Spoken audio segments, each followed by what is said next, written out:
ప్రతిరోజు మన చుట్టూ చాలా సైబర్ మోసాలు జరుగుతూనే ఉన్నాయి.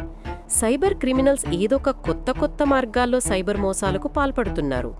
జరిగే మోసాలు ఏ విధంగా ఉన్నాయో మీకు ఒక్కోసారి ఒక్కో వీడియోలో వివరిస్తాను. మొదటిది, dating app investment fraud. Arjun Sharma ఒక 42 ఏళ్ల ఐటీ ఉద్యోగి. అతను పూణేలో ఉంటాడు. ఒకరోజు అతను ఒంటరిగా ఉండటంతో లవ్ కనెక్ట్ అనే డేటింగ్ యాప్ వాడడాన్ని స్టార్ట్ చేస్తాడు. ఆ డేటింగ్ యాప్లో అతను కావ్య జోషి అనే ఒక అమ్మాయిని కలుసుకున్నాడు.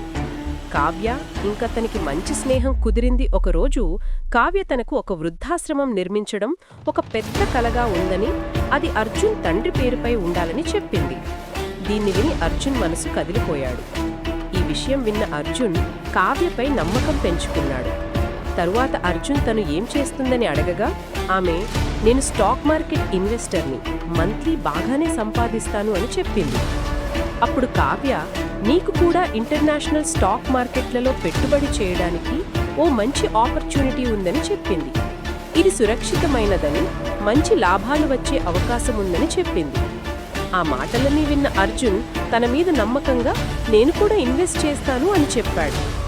తను చెప్పిన వెంటనే కొంచెంగా ఆర్టీజీఎస్ మరియు ఎన్ఈఎఫ్టీ ద్వారా మొత్తం 1.29 కోట్లు కావ్య ఇచ్చిన బ్యాంక్ ఖాతాల్లో డబ్బులు పంపాడు. చూపించడానికి మాత్రం అతనికి లక్షల్లో లాభం ఉన్నట్టు చూపిస్తుంది, కానీ డబ్బులు విత్డ్రా చేయడానికి రావడం లేదు.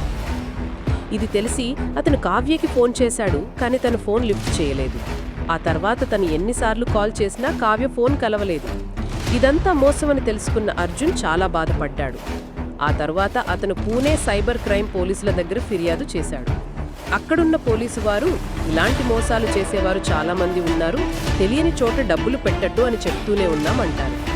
అతని నుంచి కంప్లైంట్ తీసుకుని ప్రస్తుతం వారు ఈ కేసును విచారిస్తున్నారు. అర్జున్కి జరిగిన విషయం నుంచి బయటికి రావడానికి చాలానే సమయం పట్టినది. ఈ కథ మనకు డేటింగ్ యాప్లలో ఎమోషన్ల ద్వారా ఎలా మోసం జరుగుతుందో, దానిని ఎలా జాగ్రత్తగా ఉండాల్సి ఉంటుందో చెప్పడం.